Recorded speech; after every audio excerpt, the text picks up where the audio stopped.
Bueno, eremu elektrostatikoaren azterketa jarraituz, eremu elektrostatikoak aztertzeko Gaussen teorema azalduko dugu orain. Gaussen teoremak esaten du, eremu baten barnean dagoen gainazal bat zeharkatzen duen fluxu garbia, gainazal horren barneko kargen mende da. Eremu baten barnean dagoen gainazal bat zeharkatzen duen fluxu garbia, gainazal horren barneko kargen mende da. Badakigu kargek eremua sortzen dutela, eremu lerro batzuk daudela, eta hartuko ditugu azalera desberdinak. Adibidez, hartzen badugu azalera hau, eta suposatzen badugu karga badugula eremua sortzen, hemen baldin badugu karga, eta hemen baldin badugu azalera, karga honek sortzen dituen eremu lerroak, negatiboa bada kasu honetan bezala, barrurantza izango dira, erakarpen indar bat egiten duelako. Eta orduan gainazal honetan sartu eta ateratzen diren eremu lerro kopurua berdina da. Esan dezakegu hor egiten badago halako balantzantzeko bat ateratzen dela sartzen den kopuru berdina. Eta fluxua guztira 0 izango da, kargarik ez dagoelako. Aldiz, baldin badaukagu karga bat bere eremu lerroak badatoz perpendikularki protolki honetara, bai?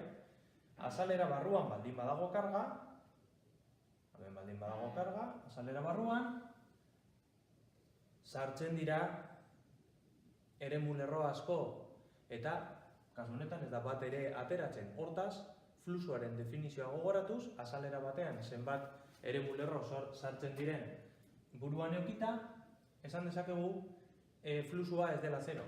Edo, bi karga hartzen baditugu gure azalerarekin, bi karga horiek sortzen dituzten eremu lerroak sartu egiten dira azalera barruan, sartu egiten dira, kasu honetan negatibo delako, bai, positibo izango zen, aterako ziren bakarrik. Orduan fluxua ez da 0, fluxua badelako zenbat eremu lerro sartzen diren o pasatzen diren azalera horretatik.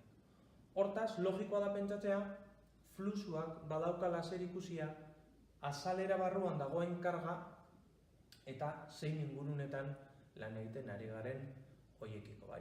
Hortaz, Gaussek esan zuen, fluxuak badaukala barneko karga eta ingurunearen arteko erlazioa. Eta Gaussen eremu elektrostatikoak aztertzeko teorema bada hauxe. Fluxua badela barneko karga zati epsilon.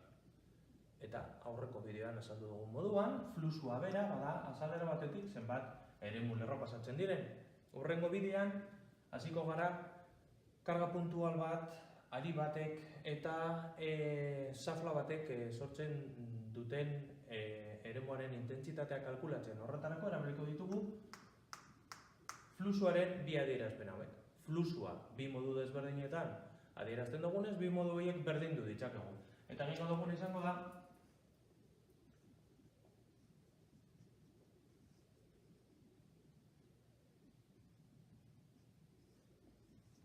hau erabiliko dugu,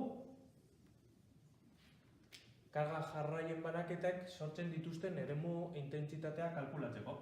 Orduan, karga eta ingurunearen araberako erlazio hori, baita eremuaren intentsitatea eta azalaren arteko erlazioarekin erkatuz, ikusiko dugu nola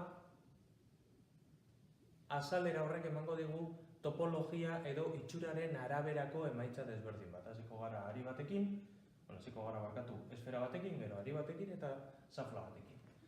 Horretarako esango da oso erabilgarria Gaussen teorema. Eremu baten barnean dagoen gainazal bat zeharkatzen duen fluxu garbia gainazal horren barneko kargen mende dago. Eta aurreko bideoan ikusi dugun fluxuaren definizioa. Azalera batetik pasatzen diren eremu lerro kopurua. Ondo ikusi bideoa, irakurri liburua gura baduzue, klasean galdetu, baina argi edukita, hurrengo bideoetan azalduko duguna, ulertuko duzue arazorik gabe. Venga.